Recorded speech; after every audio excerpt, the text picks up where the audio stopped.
Hey y'all, it's Umi Genevieve, laced in space constellations on LSD. Thanks for tuning in. You could have been anywhere else and you decided to be here with me. So I always want to show gratitude, always want to show appreciation, always want to let my peoples know that I'm glad that you're rocking out here with me. Thank you so much for the confirmations, the feedback, for the clients who have booked with me, and for everyone who has joined my courses as well. Thank you so much for being here with me today.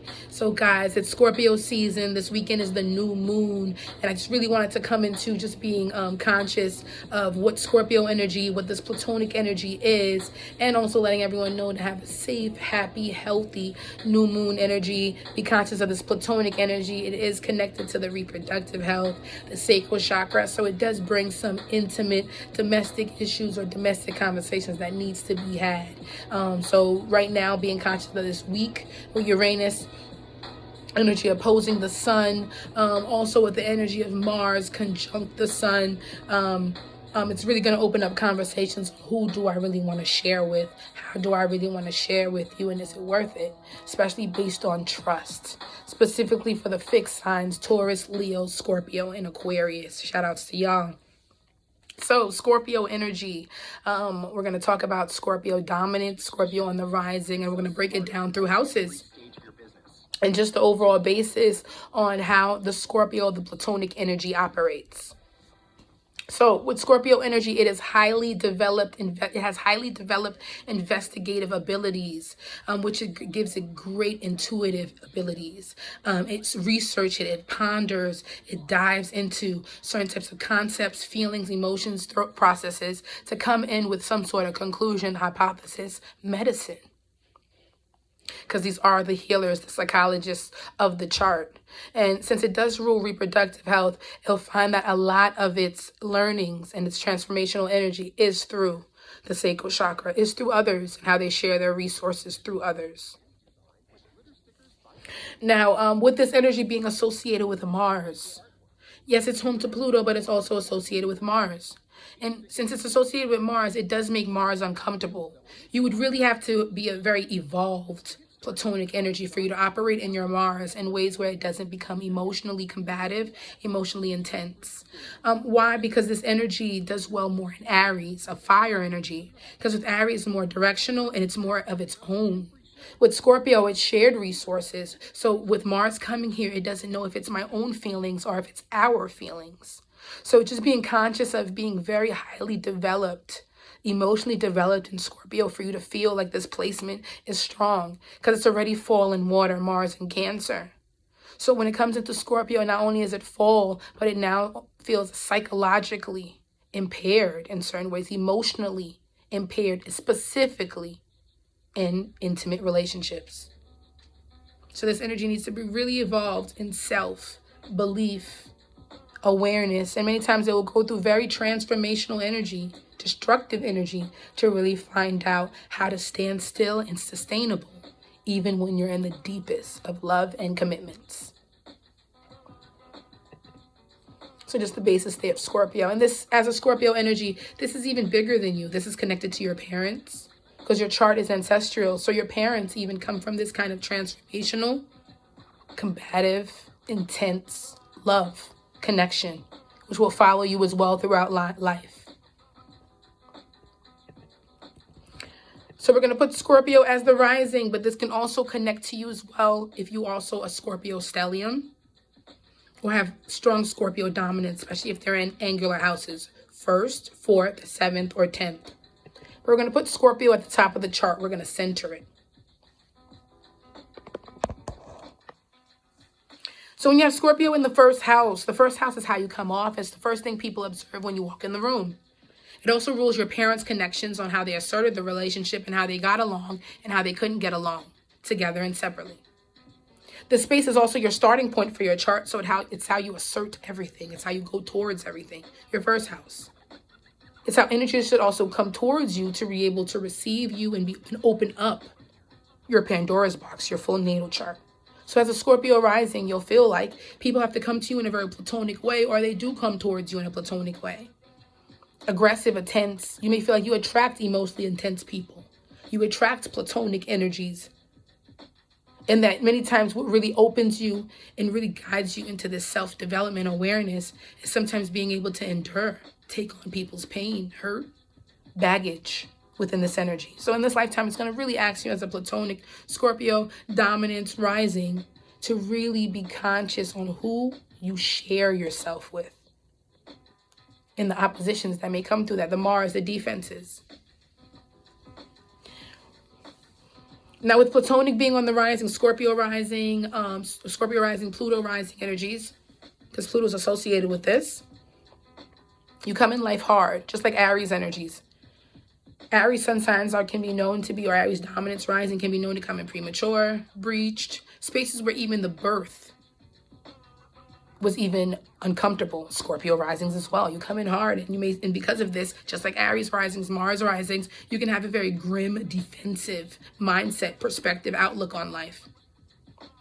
Since Scorpio already connects to the reproductive health, Scorpio risings can feel like, or dominance can feel like they come into, or have stories where they come into this lifetime where their parents had some sort of issues with the womb, where it needed surgeries, where they could come after surgeries, come after miscarriages, come after abortions, or come after spaces where they feel like they need to go into some sort of physical transformation to really bring towards this conception. And because of this, this can bring on shames, fears, or just spaces where around the room feels easily triggered, which is what makes these risings and these dominant Scorpio energies so emotionally and physically easily triggered. Since Scorpio is a resource and relationship sign, it's how you gain money and now share resources. There is a dynamic that's with the parents. When you have Scorpio dominance or Scorpio rising, you can feel like your parents struggle with really learning how to maintain you, how to really afford you. They always have this struggle with who does this, who does that. Scorpio energy can also bring conflict in this lifetime when it comes to courts, child support courts, just spaces where I really need to center how we really share this child. And it can be combative. Since Scorpio can be just like Aries, a Martian energy, where it just easily brings combative spaces.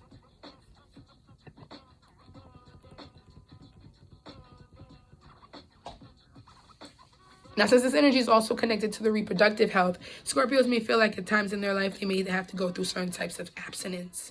Really refrain from really diving into personal relationships and sharing themselves in that way, because they really need to reevaluate. What do they have? What do they own? And what have they lost?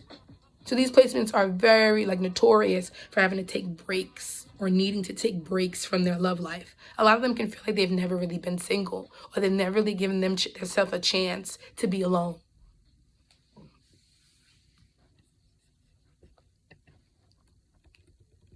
So being conscious of those spaces in your rising. Now the second house is in Sagittarius. The second house rules our inner resources. It shows how we value ourselves and our belongings. And it shows how we also attain them as well. Since Scorpio is a deep researcher, and this research can be turned into something that is very grand and vast, where it can become some sort of school of thought for others.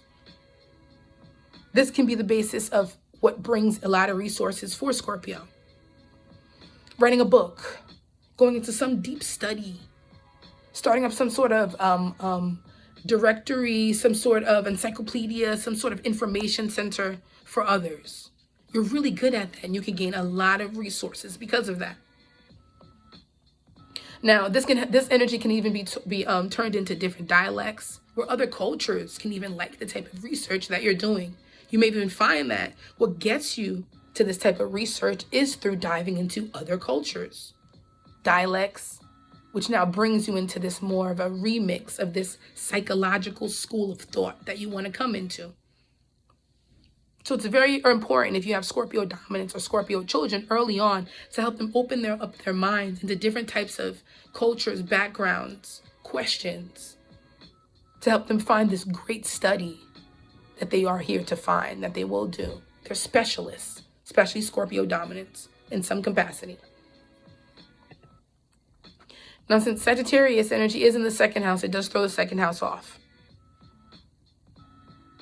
Now, Scorpio spaces have to really know that their mind is their power. So when they feel like they lack, or they think of lack, or they think of this energy that makes them feel unstable, their resources will be unstable. Their minds are very powerful, Scorpio dominance. So finding mentors, gurus, teachers will be your greatest assets. Being understudies will be your greatest gains and values. Finding spaces that help you open up your vast imagination, vast ways of wanting to communicate, taking perspectives, will be your everything. Now, Capricorn in the third house. The third house rules our early educations, early environments, our siblings and our childhood friends. With Saturn here, it shows an early awareness in childhood thinking, an awareness that can feel restricting. Saturn is heavy. Scorpio children can sometimes feel like their minds, their intense minds, are burdens. Early in the development, they realize very adult and worldly themes.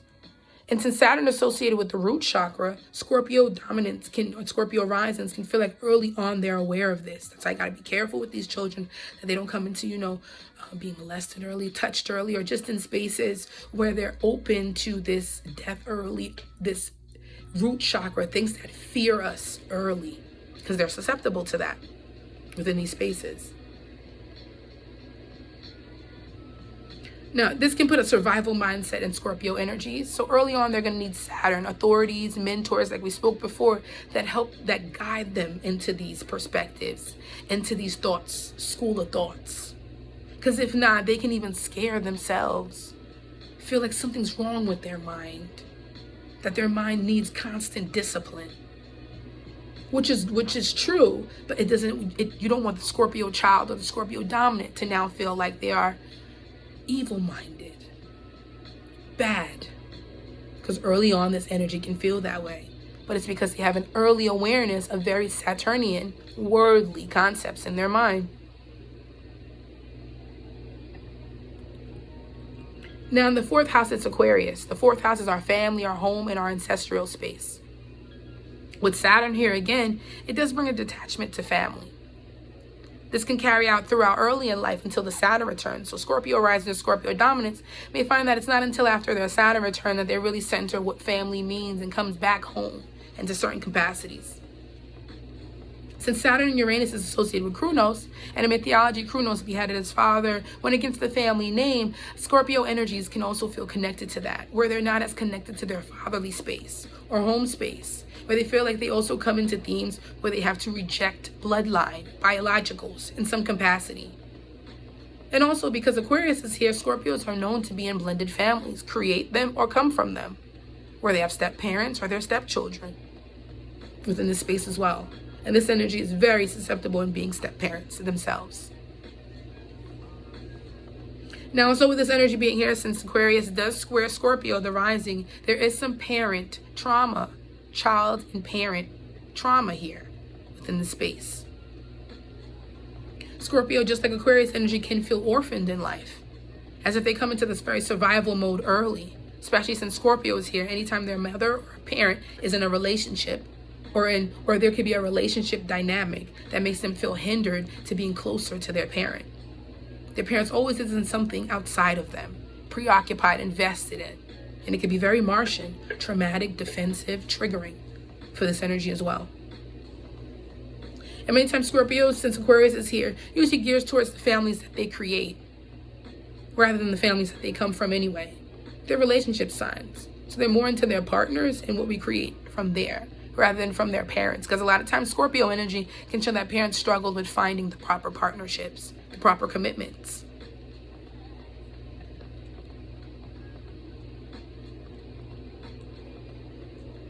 Now Pisces in the fifth house. The fifth house rules our creativity, our self-expression. Scorpio risings are deeply invested in the spiritual realms. They find a lot of themselves in the spiritual realms. It's fun for them to talk about the occult, talk about the supernatural, to be in nature. They love talks about anything that really opens up that astral projection, astral travel. And they also really like this hermit energy. They find themselves a lot in hermit energy, solo retreats, spaces that allow them to go off grid. Scorpios need that to find themselves. Fifth house, to know themselves. And since this is the house of needs, with Pisces being here, Scorpio needs to invest in the me time. Invest in times where they're allowed to really tap away, tap off from the rest of the world, and just go into spaces where they could just really dive into the supernatural freely And since Jupiter is connected to Pisces again, and it goes back to the second house where Jupiter is there again, another needs house. Scorpios are really gifted in finding some sort of thought, spiritual perspective, holistic medicine that is through supernatural, that can help the practical collective. So finding healthy me time is important so you can find these perspectives and become the guru and the mentor that you are as well. Pisces in the fifth house. Sixth house in Aries energy, and energy of me. So it picks up from this fifth house. Now the sixth house is our routine, self-care, and our everyday habits. And it rules our second part of Mercury. The first part of Mercury was the third house, our early communications, friendships. Now this is the sixth house. From our early communication, friendships, and understandings, we now build a routine, a habit, a physical habit. So this is like a puberty house. Now with Aries here, it's still centering that me time. But it's important because this is a house of service, of how you give others and give to your everyday, your 24 hours. Where Aries can be more about what gives to them at the moment, to their mind, outside of everything else. So this house quincunx each other, the sign in house quincunx. Now, while this makes Scorpio great, because that sixth house is how we give service to the day, even to others, it's towards the descendant. Aries can feel conflicted here because Aries is about me. So even though Scorpios are very big in service and really pushing others, they have to center me time, or they'll feel frustrated and come into very daily arguments or defending themselves daily on an everyday routine when it comes to my I am.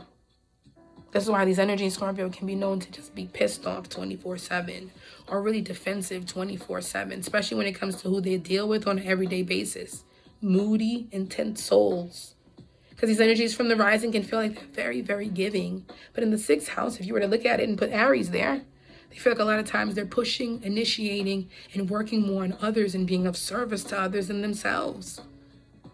But since Aries is there for you as well, Scorpio rising, centering yourself, scheduling me time unapologetically, and also centering some sort of Martian energy in your everyday routines. Heavy fitness, energies that help you combat your anger, your frustration, energies that help you work with your sacral chakra, root chakra, spaces that make you operate less in fear of initiating self. It's important that you do this because this is a house of standards. So once you work on building character development in this I am in self on an everyday basis, you'll pick way better and more valued, sustainable, supportive peoples, because Taurus is in the seventh house, and that's your partnerships. Now Scorpio is looking for supportive, grounding, beautiful, creative people. They're quite giving and love themselves. They strive to bring comforts and support to others. Remember, they have Aries in the sixth house, so they do well in helping fix others and bring transformation into other people's lives. Just through their everyday associations. Yes, Scorpio can be the person that every other day they have to give you a pep talk or dive into something psychologically self-developing for you, which can be beautiful and transformational every day and exciting, spontaneous. But it can also, in Aries energy, make you feel like this energy can restrict a sense of self back to Scorpio, or independence, autonomy between you two. That's what Scorpio seeks. They seek Taurus in the seventh house, a truly supportive energy. They're very comforting and they want comforting people as well. They're possessive and they attract very possessive people as well. And they should take it, and they would feel like you should take it as a compliment, because the more they give you, the more they feel like they own you and the more they feel like they love you, and vice versa for them as well. They love beautiful and creative people, and they can have a keen sense of building people. They have a keen eye in finding beautiful, attractive people. So since Taurus is in this house, and Taurus is about all that I have, and it can be really stuck, complacent, it's very important Scorpios don't put all their eggs in one basket, in one person, one place. They may feel like people who become liabilities more than loyalty. And they'll find that they lose a lot of themselves because of this, because of relationships. A lot of their inner resources, the house that rules it, the sign that rules it, Taurus, is in the house of other people, other people's pocket. Scorpios have to be really conscious of where they give too much of themselves to someone else, especially the foundation of themselves. Very enduring people. Now, the eighth house rules our deeper connections and how we build associations into intimate ones. It rules our shared resources from our debts, loans, grants, and income. Now, Gemini here makes it a little puzzling for Scorpio. Because while they want deeper intimate connections, they can seem very fickle in the mind games they play. Scorpios love to test their lovers, test their environments, put them in mental gymnastics. Mercury in the 8th house. Gemini in the 8th house. And this is Scorpio's environment. So this is something Scorpios have to work on themselves, where they have the twin mindset themselves, where they want to overshare, but then they also want to undershare. Now, because there could be this back and forth with the basis of the mind, it can be a back and forth with the basis of feeling committed to the lover. So Scorpio needs someone who's going to really sit down and talk to them, really communicate with them, and really learn to get on their level when it's necessary. Now, Scorpio, be conscious of this, because this energy does become uncomfortable. You don't want to put yourself in a space where you're always questioning someone's trust on an everyday basis, which now makes you question your loyalty and your integrity on an everyday basis.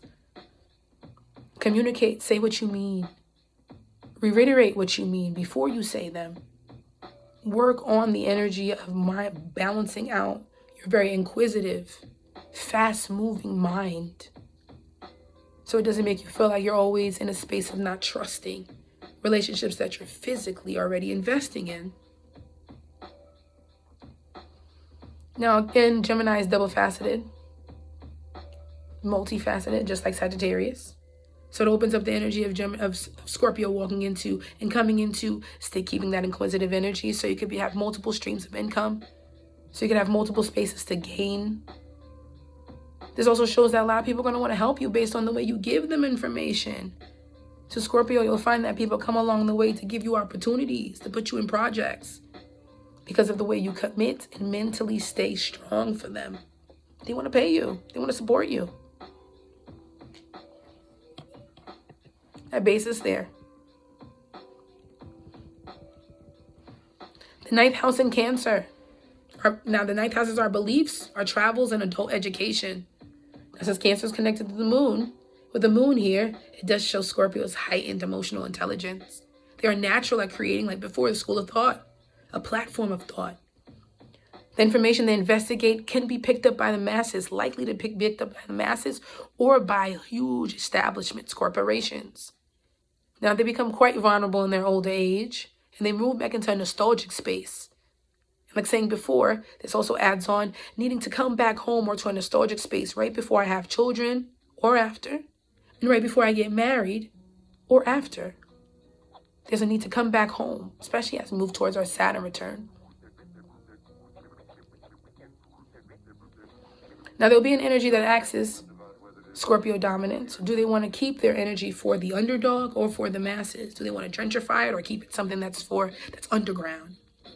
And they'll go through many different journeys in their life, asking themselves, do I want to stay something underground and work for the underground energy, or for something that's more of an outlaw energy within this space? Underground, outlaw, or something more mainstream?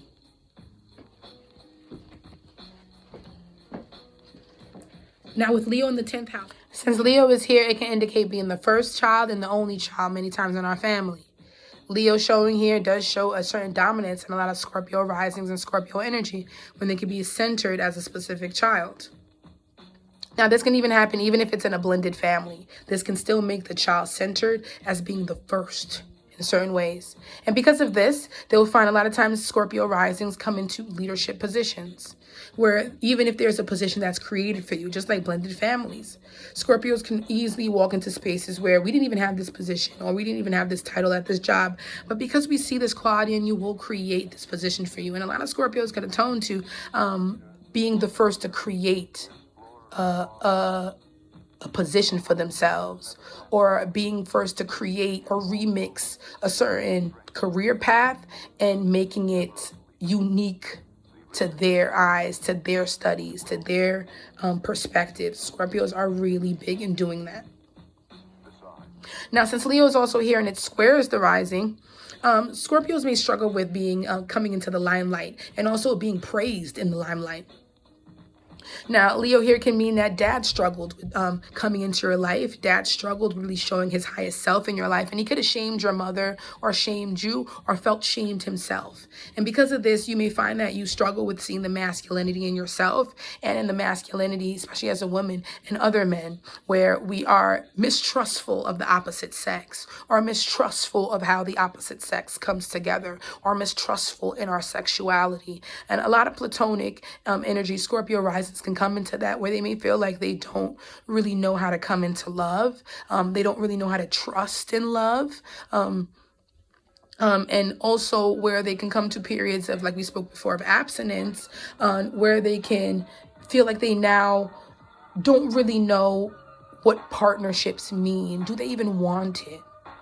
And having Leo here in the 10th house means many times Scorpio rising struggle with finding out what they really want in life, what they really desire in life, and will they ever be loved, especially for their complex ways in life.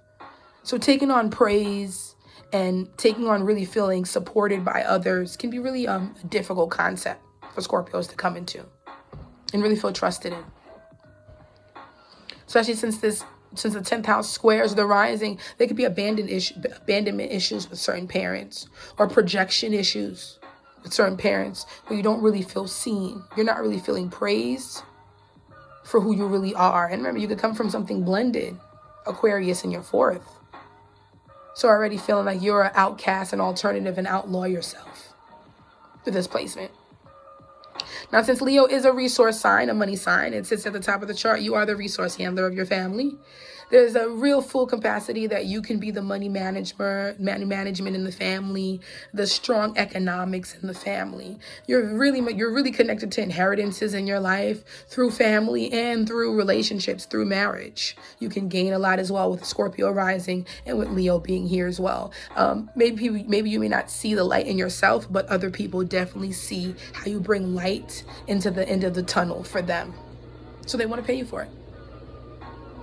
Now, just be conscious because of this. It can make money wars within the household or money wars within the family because of this energy of you being really centered with the family economics. Also, since you have Scorpio, like we spoke before, there's already been wars between parents being able to take care of you and really feel like they can support you and be available to you in a resourceful way. So this can follow you in your own life where you really just have to have financial and resource talks with your partner and with your family. Now, Virgo in the 11th. And the 11th house is our community, networks, long-term investments. When it comes to community and networks, Scorpio is very detailed. They aren't really close to people. Remember, the opposition with Pisces in the 5th house. They need to focus on a lot of me time. So these are hermits naturally, and they're service oriented. So they usually only come out for friends that they feel that are useful to them, and friends and they also come into spaces really only to do service work as well. So these energies are more shared resources. If you're useful for me, I do something for you. If you're useful and I'm useful to you, you'll do something for me.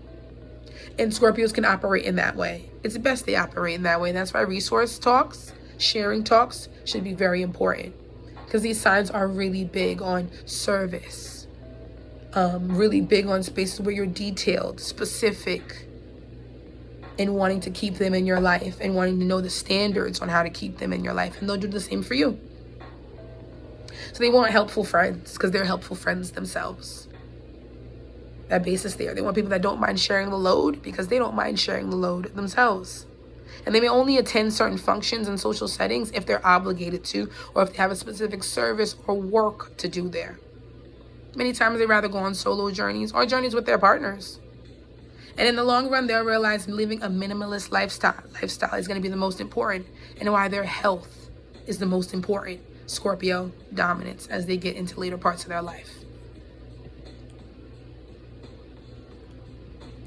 Now, Libra in the 12th. The 12th house, the house of transcendence, higher learning and feeling. The hermit house that asks us to talk about all the intangible things, the spiritual themes. Like music, spirituality, death.